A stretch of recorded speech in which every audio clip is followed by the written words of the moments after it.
आज के लेक्चर में हम लोग देखेंगे यूनियन गवर्नमेंट और यूनियन टेरिटरी से रिलेटेड आर्टिकल्स को जानने की कोशिश करेंगे कि भारत का संघ और उसका राज्य क्षेत्र कैसा है, उसके लिए किस किस आर्टिकल का प्रोविजंस किया गया है।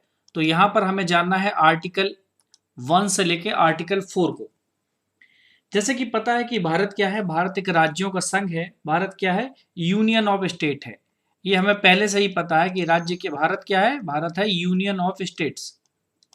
भारत क्या है, राज्यों का संघ है। तो यहां पर हम जब बात करते हैं राज्यों का संघ, तो यहीं से शुरुआत होती है हमारे संविधान के पहले आर्टिकल की।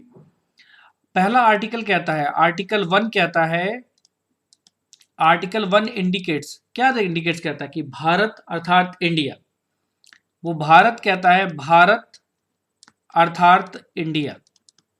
तो दोनों वर्डों को यहां पर लिया गया है कि भारत अर्थात इंडिया क्या है, जो कि राज्यों का संघ होगा। क्या होगा ये राज्यों का संघ होगा। अब थोड़ा सा ध्यान से चीजों को सुनना है आपको कि स्पष्ट है कि भारत राज्यों का संघ है, ना कि राज्यों का समूह। तो राज्यों का संघ है, ठीक है, राज्यों का समूह नहीं है। कहीं पर भी लिख के आ जाए क्या भारत राज्यों का समूह है, नहीं, भारत राज्यों का संघ है। इसलिए संघ वाले पे आपको टिक लगाना है। कहीं भी इस प्रकार के क्वेश्चंस अगर आते हैं तो इनको गलत नहीं होने चाहिए, ठीक है। अब हमने इससे पहले शेड्यूल पढ़ा था, पहली अनुसूची में भी यही बात की गई कि भारत के राज्यों और उनके क्षेत्रों का उल्लेख किया गया। यही चीज जो यहां पर है, वही चीज सेम किस्म थी हमारी अनुसूची में भी पढ़ी थी हमने। अनुसूची जो फर्स्ट थी, अनुसूची प्रथम थी, वहां पर भी यही चीज है जो हम यहां पर देख रहे हैं, ठीक है। तो भारत के संविधान में यूनियन शब्द का प्रयोग किया गया है, संघ शब्द का नहीं, ठीक है। तो अगर इंग्लिश में देखेंगे, यहां पर इंग्लिश वर्जन में वहां पर यूनियन का वर्ड इस्तेमाल किया गया। भारत में यूनियन का इस्तेमाल किया हम लोगों ने फेडरेशन का इस्तेमाल नहीं किया है। हम लोगों ने इंग्लिश वाले वर्जन में फेडरेशन का इस्तेमाल नहीं किया हुआ है, यूनियन का इस्तेमाल किया हुआ है। इसका मतलब क्या होता है कि भारत का संघवाद अमेरिकी संघवाद की तरह नहीं है। क्यों? क्योंकि अमेरिका में जो फेडरलिज्म है, जो अमेरिकी संघवाद है, वो राज्यों के बीच किसी समझौते का परिणाम है। तो यूनियन की बात हो रही है यहां पर, तो ये क्या है, तो भारत का संघवाद है, जो भारत का संघवाद है, जो भारत का संघवाद है, वो राज्यों के बीच किसी समझौते का परिणाम नहीं है, किसी समझौते से नहीं है।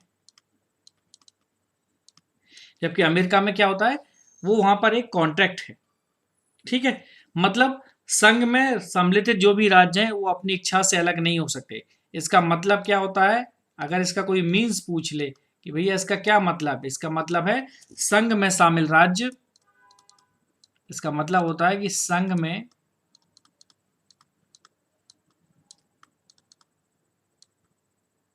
शामिल राज्य अपनी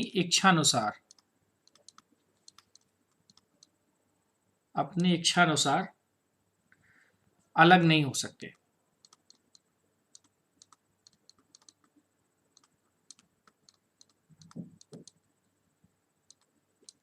ठीक है, मतलब भारत में जो संघ है वो इंडिया अर्थात भारत है। प्रशासनिक सुविधा के लिए पूरा देश और इसके अंतर्गत निवास करने वाला देखा जाए तो हर व्यक्ति, ठीक है, इसी में शामिल है। तो भारत क्या है, एक यूनियन है, एक संघ है, फेडरेशन वाला संघ नहीं है, ठीक है। अब भारत में आर्टिकल 1 की जब बात करते हैं तो भारत के राज्य क्षेत्रों में 3 प्रकार की कैटेगरियों को रखा गया है। इसमें 3 कैटेगरीज हैं। अगर आर्टिकल उसमें देखा जाए 3 कैटेगरीज है। जो पहली कैटेगरी है, इसमें कहते हैं राज्यों के क्षेत्र, जो राज्य क्षेत्र हैं वो आते हैं।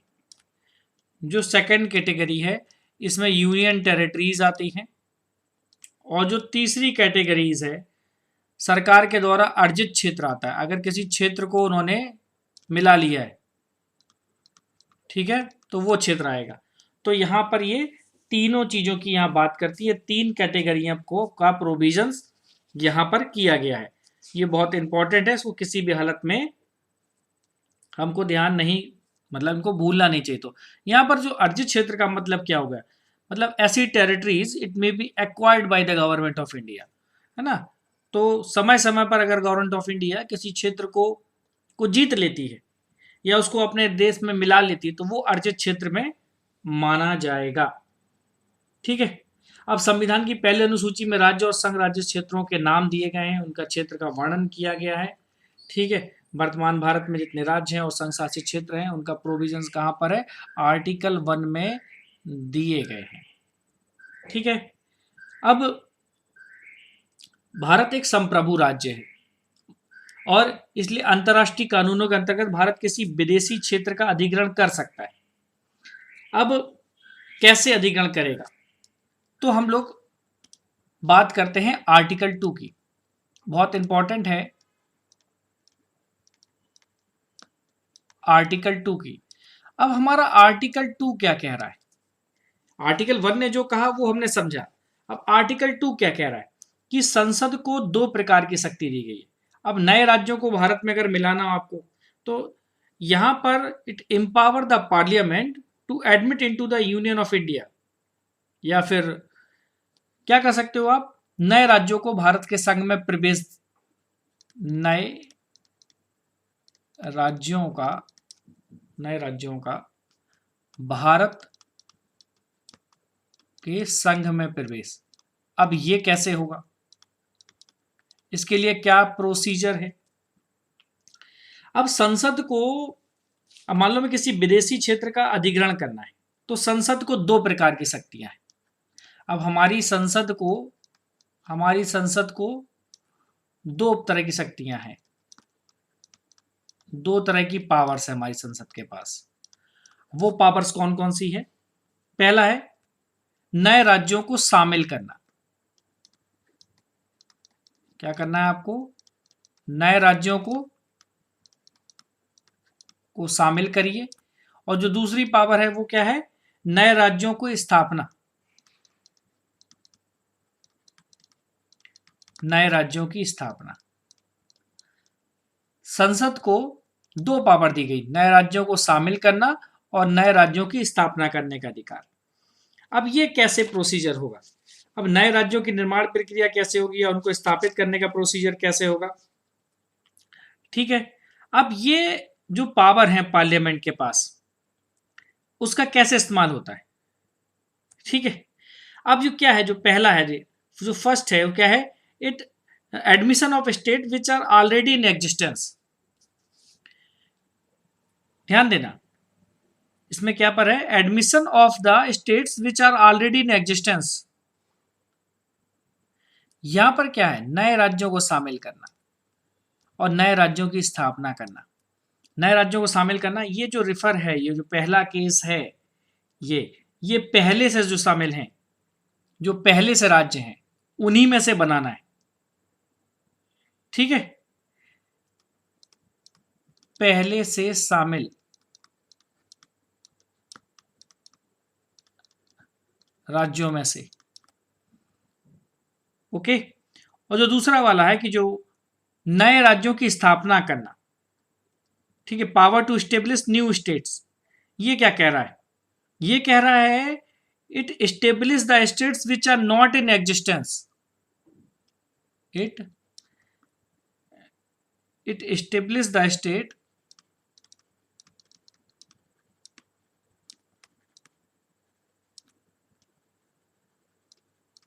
which are not in existence। मतलब ऐसे राज्यों को लेके आए जो जिनकी अभी क्या है, जो एग्जिस्टेंस में नहीं है, इस प्रकार का बनाना। तो आर्टिकल 2 क्या कर रहा है, it relate to the admission और एस्टेब्लिशमेंट ऑफ न्यू स्टेट्स। इन 2 चीजों की बात करता है। ठीक है। तो आर्टिकल 2 क्या कहता है, इनकी बात करता है, नए राज्यों को शामिल करिए। ठीक है। और दूसरी चीज क्या करना है आपको, क्या करना है, और ऐसे राज्यों की स्थापना करिए जो इनका अभी कोई एग्जिस्टेंस नहीं है, जो पहले से शामिल हो या पहले से एग्जिस्ट करते हो, वो नए राज्यों को शामिल करिए, नए राज्यों की स्थापना करिए। ठीक है। तो जो अभी पहले से शामिल या जो पहले से नहीं हो, अस्तित्व में नहीं हो। दो चीजें करनी है आपको, याद रखना है, नए राज्यों को संघ में शामिल करने की शक्ति और नए राज्यों को स्थापित करने की शक्ति, दोनों में डिफरेंस है। तो आर्टिकल 2 क्या है, न्यू स्टेट से है, जो that are not are the part of union of India. एक और है आर्टिकल 3 की हम लोग बात करते हैं। आर्टिकल 3 की बात करिएगा, थोड़ा सा ध्यान से समझिएगा आर्टिकल 3 को। ये नए राज्यों की स्थापना है, किस आधार पर की जा सकती है, नए राज्यों की स्थापना, नए राज्यों की स्थापना का आधार क्या होगा। जो आर्टिकल 3 है वो क्या कह रहा है कि नए राज्यों की स्थापना का आधार क्या होगा। ठीक है, अब इसके कई आधार बताए हैं। जैसे पहला आधार कहता है कि किसी भी राज्य से उसका राज्य क्षेत्र अलग कर दो। कोई एक स्टेट है और उसमें से उसका एक पार्ट अलग कर दो, ठीक है। या फिर दो या दो से ज्यादा राज्यों का कोई हिस्सा है, मान लीजिए एक स्टेट कोई और दूसरा स्टेट भी था, इसको भी अलग करके इन दोनों को एक नया स्टेट बना दो। इन दोनों को मिला के भी आप बना सकते हो, या तो अलग करके एक बना सकते हो, इसको भी अलग करके, या फिर क्या करो, इन दोनों के हिस्सों को क्या कर दो, एक नया स्टेट बना दो मिला के। दो काम करते हो, किसी भी राज्य से उसका राज्य क्षेत्र अलग कर दो, या दो से अधिक राज्यों के भागों को मिलाकर एक नए राज्य का निर्माण कर दो। एक तो कंडीशन ये हो सकती है। दूसरी कंडीशन क्या हो सकती है, किसी भी राज्य का क्षेत्र बढ़ा दो। ये किसी राज्य का क्षेत्र था और इसको क्या कर दो, बढ़ा दो, एरिया को क्या कर दो, इंक्रीज कर दो। ठीक है, तो राज्य का क्षेत्र बढ़ाकर कर सकते। तीसरा प्रोसीजर है जो इसके लिए, वो है किसी भी राज्य के क्षेत्र को घटा दो। जो हमने पहले में बात की थी कुछ वैसा ही था। ये मान लीजिए पूरा स्टेट था और इसके एरिया को हमने इतना कम कर दिया, ये तो क्या कर देंगे, एरिया घटा दो। ठीक है, या फिर राज्य की सीमाओं में परिवर्तन कर दो। क्या कर दो, उनकी जो बाउंड्रीज हैं उनकी सीमाओं में परिवर्तन कर दो। ठीक है, या फिर किसी भी राज्य के नाम में परिवर्तन कर दो। तो नए राज्यों की स्थापना इतने तरीके से कर सकते हैं। या फिर क्या कर सकते हो, आप नाम में परिवर्तन कर दो। ये 5 तरीके हैं, ये 5 आधार हैं जिसके बेसिस पे आप क्या कर सकते हो। तो पहले क्या कर दो कि सेपरेशन कर दो। पहले वाले में क्या है, सेपरेशन की प्रोसेस है। दूसरे वाले में क्या है, इंक्रीज कर रहे हैं, राज्य का जो क्षेत्र है वो इंक्रीज कर रहे हैं। तीसरे वाले में क्या है, डिमिनिश कर रहे हैं। ठीक है, डिमिनिश कर रहे हैं, राज्य के एरिया को डिमिनिश कहते हैं इसको, डिमिनिश करना या डिक्रीज करना। ठीक है, चौथा है क्या करना है, alter the boundaries, alter the boundaries. और फिर क्या कर रहे हैं, नाम चेंज कर रहे हैं, alter the name of any state, alter the name of state. तो इतना काम करने के लिए बोल रहे हैं। तो आर्टिकल 3 ये कहता है। ठीक है, अब अनुच्छेद 3 जो आर्टिकल 3 है, इसके द्वारा संसद को यह शक्ति दी गई है कि वह साधारण बहुमत से पारित कानून के द्वारा नए राज्यों का निर्माण कर सकती है। ठीक है, तो ये जो पावर है ये संसद को है, संसद को पावर है। ठीक है, वो भी बहुत साधारण तरीके से, साधारण बहुमत के द्वारा।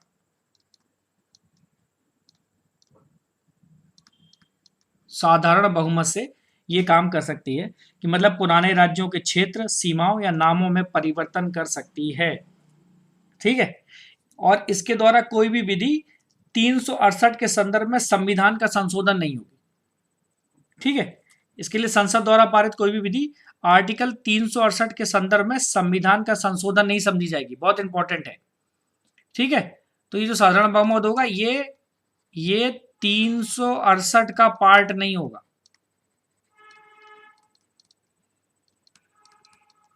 मतलब इसे संविधान संशोधन नहीं समझा जाएगा। तो ऐसा कोई भी विधेयक, ठीक है, जब हम रखते हैं आर्टिकल 3 से संबंधित कोई भी विधेयक जब हम वहां पर रखते हैं तो राष्ट्रपति की, अब मान लीजिए ये विधेयक हमने एक रखा राज्य का नाम और सीमा परिवर्तन से संबंधित, तो किसके द्वारा रखा जाएगा? राष्ट्रपति की पूर्व अनुशंसा पर रखा जाएगा। ये राष्ट्रपति की पूर्व सहमति के आधार पर रखा जाएगा, कि पूर्व सहमति से, ठीक है। संसद के किसी भी सदन में रख दो, संसद के किसी भी सदन में ले जा सकते हैं, ठीक है, किसी भी सदन में रख दो, ठीक है, लेकिन बिना उसकी अनुमति के नहीं लाएंगे, अनुमति जरूरी है, पूर्व सहमति से लाएंगे, ठीक है। अब राष्ट्रपति क्या करेगा? राष्ट्रपति, ठीक है, संसद किसी भी सदन में रखेंगे, लेकिन इससे पहले राष्ट्रपति क्या करेगा? राष्ट्रपति एक काम करता है, कहता है जैसे ही आप अनुमति लेने के लिए राष्ट्रपति के पास जाते हो तो ये क्या करता है, जिस राज्य से संबंधित होगा उस राज्य विधायिका के पास भेजेगा विचार के लिए, राज्य विधायिका के पास विचार के लिए, जिस राज्य से संबंधित है उसी राज्य की विधायिका के पास जाएगा विचार के लिए, ठीक है, ठीक है। अब इसका मत, ठीक है, राज्य विधायिका का मत मानने के लिए बाध्य नहीं है, राज्य का मत मानने के लिए प्रेसिडेंट बाध्य नहीं है, लेकिन मत पूछेगा, बाध्य नहीं है, ठीक है। अब ये प्रस्तावित या फिर स्वीकृत ऐसे विधेयकों में जब भी संशोधन होगा, ठीक है, उसके लिए राज्य विधायिका से उसका मत जानना आवश्यक नहीं होगा, लेकिन एक बार जरूर भेजा जाएगा, ठीक है। भारत राज्यों का संघ है, लेकिन किसी भी राज्य को संघ से अलग होने का अधिकार नहीं है। संसद को यह अधिकार है किसी राज्य की सीमाओं, नामों में या राज्यों के नाम में या भूभाग में परिवर्तन कर सकती है, ठीक है। तो एक बार भेजता है, ठीक है, मानने के लिए मध्य ये क्या नहीं है, बाध्य नहीं है। फिर क्या करता है, यहां के बाद ये भेज देता है यहां पर, और अगर यहां से पास हो गया, अगर यहां से पास हो गया तो फिर आप क्या हो गया, नया राज्य बन गया, नया राज्य बन जाएगा। ये प्रोसीजर है, ठीक है। तो राज्यों की, लेकिन अगर बात करें राज्यों की राजधानियों के नाम परिवर्तित करना, राज्य की, नोट कर लो, बाकी सब तो संसद को है, लेकिन राज्य की राजधानी बदलना हो, राज्य की राजधानी का नाम परिवर्तन का अधिकार, ठीक है, ये किसके पास है का अधिकार? राज्य विधानसभा को है, ठीक है। इसका कारण है कि संविधान के अंतर्गत किसी राज्य की क्षेत्रीय अखंडता की गारंटी नहीं दी गई, इसलिए भारत को नासवान राज्यों का अविनाशी संघ कहते हैं। जब ये नया राज्य बन जाएगा तो क्या हो जाएगा, इसलिए भारत को क्या बोलते हैं कि राज्यों का नाश हो सकता है, नासवान, या फिर विनाशी कह सकते हो आप, विनाशी राज्यों का अविनाशी संघ है, ठीक है। संघ का विनाश नहीं हो सकता, राज्यों का विनाश हो सकता है, अविनाशी संघ है, ठीक है। अब किसी भी राज्य क्षेत्र को दूसरे देश को देना हो तब क्या किया जाएगा, उसके लिए भी कुछ प्रोसीजर है कि संसद को राज्य के या भारत के राज्य क्षेत्रों की सीमा और नामों में परिवर्तन या नए राज्यों के निर्माण की शक्ति दी गई है, परंतु क्या संसद को यह अधिकार या शक्ति है कि वह भारत के राज्य क्षेत्र को या किसी भाग को विदेशी राज्य को सौंप दे, ठीक है। तो यहां पर आपके पास क्वेश्चन उठ सकता है कि क्या संसद अपना क्षेत्र किसी दूसरे देश को दे सकती है, दूसरे देश को दे सकती है, ये बहुत इंपॉर्टेंट है। सबसे पहले ये क्वेश्चन बेरुवाड़ी संघ के मामले में आया था 1958 में, 1958 में बेरुवाड़ी संघ, बेरुवारी संघ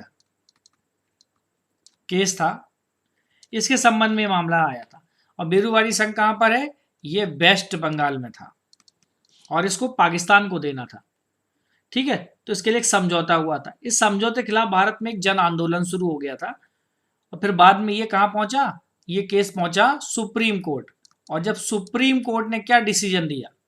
सुप्रीम कोर्ट ने डिसीजन क्या दिया था कि आर्टिकल 3 के अकॉर्डिंगली राज्यों के क्षेत्र में यह अधिकार नहीं है, संसद किसी राज्य या उसके भूभाग को किसी विदेशी राज्य को सौंप सकती है, लेकिन ये राज्यों का अधिकार नहीं कि वो किसी को सौंप दे।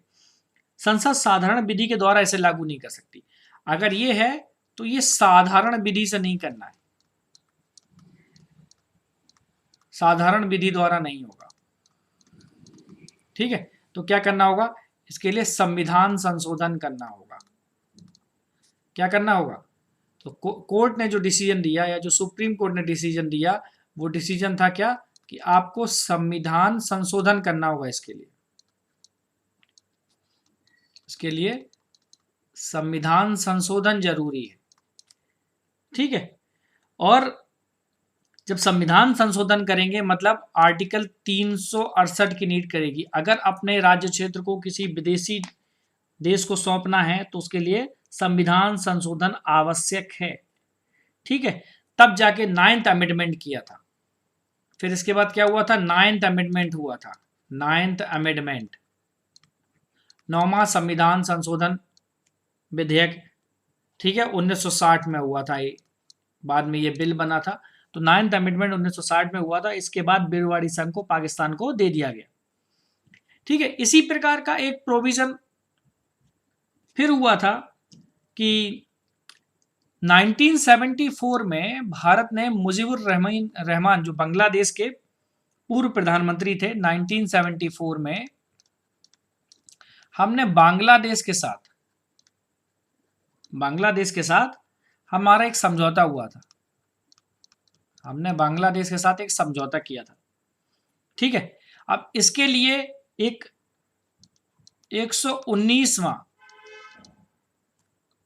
19वां एक बिल, ये अमेंडमेंट बिल रखा गया था। Amendment bill 2015। ठीक है, 101वां संविधान संशोधन जिसे कहते हैं, लेकिन ये 119वां बिल था। ध्यान रखना, मैं बिल की बात कर रहा हूं, बिल। ठीक है, 2015 में। ठीक है, अब इसके तहत क्या किया गया था कि भारत के 4 राज्य थे। भारत के 4 राज्यों में कौन कौन से वो 4 राज्य थे? वेस्ट बंगाल, थोड़ा सा त्रिपुरा का एरिया, थोड़ा सा मेघालय और असम। इन 4 राज्यों का टोटल 10,500 वर्ग किलोमीटर का एरिया किसको दे दिया गया? ये एरिया बांग्लादेश को दे दिया गया। बांग्लादेश को दिया गया। और बांग्लादेश ने बदले में 6,000 वर्ग किलोमीटर का भाग भारत को दिया।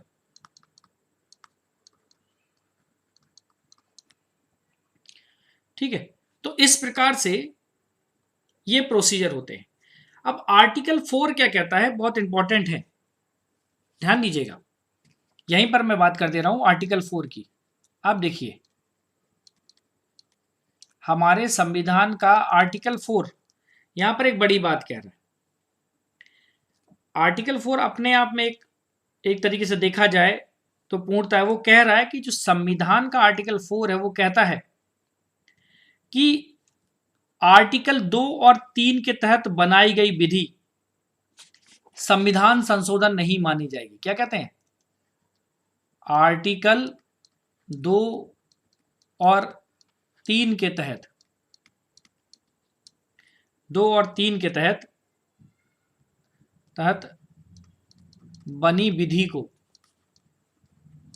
को संविधान संशोधन नहीं माना जाएगा। को संविधान संशोधन नहीं माना जाएगा। ठीक है, क्योंकि वहां पर हमने पहले ही बात कर ली थी। ठीक है, तो इसको 368 के तरह संविधान संशोधन के रूप में कंसीडर्ड नहीं किया गया। इसका मतलब क्या हुआ, ये मतलब ये सिंपल मेजोरिटी से पास होगा। ठीक है, मतलब आर्टिकल 2 और 3 के तहत जो भी विधि बनाई जा रही है वो किसके तहत, तो आर्टिकल 2 और 3 के तहत जो विधि होगी वो सिंपल मेजोरिटी से पास होगी। इसके लिए विशेष बहुमत नहीं चाहिए, इसके लिए सिंपल मेजोरिटी चाहिए। ठीक है, संविधान संशोधन के लिए क्या चाहिए, विशेष बहुमत चाहिए। ठीक है, और ऑर्डिनरी लेजिस्लेटिव प्रोसेस या फिर साधारण विधायी प्रक्रिया, और साधारण विधायी प्रक्रिया होगी। ठीक है, इसको आर्टिकल 368 के तहत संविधान संशोधन नहीं समझा जाएगा। तो आर्टिकल 4 इस संबंध में इंपॉर्टेंट है, जो आर्टिकल 4 सीधे सीधे क्लियर करता है, जो कि बेरूवाड़ी केस वाले में था कि अगर हम अपने भूभाग को किसी दूसरे राज्य को देंगे, ठीक है, किसी दूसरे देश को देंगे, तो उस केस में क्या होगा। ठीक है, तो उस केस में क्या हो जाएगा, तो उस केस में क्या हो जाएगा, हमें संविधान संशोधन करना होगा। तो आर्टिकल 2 में भी कह रहा था कि it empower the parliament to admit into the union of India और एस्टेब्लिश न्यू स्टेट्स। ठीक है, तो पहला तो उसमें कह रहा था power to admit into the union of India new states, दूसरा कहता था power to establish new states. तो power to admit into the union of new states का मतलब होता है कि admission of states which are already in existence, और जो power to establish new states का मतलब होता है which are not in existence before. तो बस यही सीधी सी एक छोटी सी बात है, तो यहां पर बस याद रखना which are not in existence before, है ना, जो पहले अस्तित्व में नहीं थे। तो चलिए इसको एक बार जल्दी से क्विक रिवाइज कर लेते हैं। यूनियन ऑफ स्टेट की बात करते हैं। आर्टिकल 1 कहता है कि भारत तथा इंडिया राज्यों का संघ होगा। ठीक है, मतलब यहां पर क्या होगा, assembly head adopt mixture of both Indian state, तो इंडिया डेट इज भारत। ठीक है, इंडिया को भारत कहा जाएगा, इंडिया अर्थात भारत राज्यों का एक संघ होगा। आर्टिकल 1 में 3 तरह के क्षेत्र हैं, राज्य क्षेत्र, यूटी क्षेत्र और तीसरा अर्जित क्षेत्र। ठीक है, अब जो पहली अनुसूची में भी मैंने संघों भारत राज्यों का संघ होगा, इसकी हम लोग पहले भी बात करते हैं। भारत राज्यों का समूह नहीं है, ध्यान रखिएगा। भारत का संघवाद किसी समझौते का परिणाम नहीं है, जैसा अमेरिका में है। ठीक है, तो यहां पर यह समझौता नहीं है भारत का संघवाद में, जबकि अमेरिका में समझौते में क्या है, अमेरिकी कॉन्स्टिट्यूशन में क्या है, अमेरिकी कॉन्स्टिट्यूशन में क्या है, समझौता, मतलब वहां पर वो एक समझौता बनाया गया, लेकिन यहां पर संघ में शामिल राज्य अपनी इच्छा अनुसार अलग नहीं हो सकते। अमेरिका में ऐसा कंडीशन है, लेकिन यहां पर राज्य अलग नहीं हो सकते। बाद में अमेरिकी संविधान में थोड़ा सा संशोधन किया गया, हम लोग उसकी बात बाद में करेंगे। ठीक है, इसके बाद हम लोग देख रहे हैं पहला आर्टिकल हो गया। पहले आर्टिकल के बाद हम लोग नेक्स्ट देखेंगे आर्टिकल 2, नए राज्यों के भारत में प्रवेश। संसद में 2 तरह की पावर है, नए राज्यों को शामिल करना और नए राज्यों की स्थापना करना। नए राज्यों को शामिल करना मतलब पहले से शामिल राज्यों में से जो पहले से स्टेब्लिश है, और नए राज्यों की स्थापना करना जो स्टेब्लिश नहीं है उनको। आर्टिकल 3 कहता है नए राज्यों की स्थापना का आधार या तो कोई राज्य है उसकी सीमा को क्या कर दो, हटा के एक नया राज्य बना दो, या 2 राज्यों की सीमाओं को जोड़कर, या 2 राज्यों के 2 अलग अलग हिस्सों को लेकर एक नया राज्य बना दो। कह रहा है या तो किसी राज्य की सीमा को बढ़ा दो, या फिर किसी राज्य की सीमा को घटा दो, या फिर राज्य की सीमा में परिवर्तन कर दो, या उसके नाम में परिवर्तन कर दो। ये आर्टिकल 3 में संसद को ये पावर दी गई साधारण बहुमत के द्वारा ये काम करने के लिए। ये आर्टिकल 368 के तहत संविधान का भाग नहीं होगा। लेकिन अगर किसी नए राज्य को या विदेशी क्षेत्र को आप अपने में शामिल करना चाहते हो तो क्या करेंगे, तो ये साधारण विधि द्वारा नहीं हो सकता। इसके लिए संविधान संशोधन जरूरी है। 1958 में बेरूवाड़ी संघ केस में सुप्रीम कोर्ट ने डिसीजन दिया था, और इसके लिए एक 9th अमेंडमेंट करना पड़ा था जब बेरूवाड़ी को पाकिस्तान को देना पड़ा, तो अनुच्छेद 368 के तहत करना पड़ा था। इसका मतलब क्या होता है, अनुच्छेद 368 के तहत जब कोई चीज करेंगे तो उसके लिए विशेष बहुमत चाहिए होता है। ठीक है, तो इसको जब भी करना होता है तो क्या चाहिए होता है, हमेशा एक विशेष बहुमत की आवश्यकता होती है। फिर आर्टिकल 4 क्या कहता है कि आर्टिकल 2 और 3 के तहत जो भी विधि बनाई जाएगी वो संविधान संशोधन नहीं समझा जाएगा, क्योंकि हमने बात की आर्टिकल 2 और 3 के लिए सिंपल मेजोरिटी चाहिए, साधारण विधायी प्रक्रिया चाहिए। आर्टिकल 368 के तहत क्या चाहिए? स्पेशल मेजोरिटी चाहिए। ठीक है, तो वहां पर स्पेशल मेजोरिटी की बात नहीं करता। आर्टिकल 4 कहता है कि आर्टिकल 2 और 3 के तहत जो भी विधि होगी वो सिंपल मेजोरिटी की के अंतर्गत आएगी, वो साधारण विधायी प्रक्रिया होगी, वो संविधान संशोधन नहीं होगा। उम्मीद करता हूं कि ये वीडियो आपको पसंद आया होगा।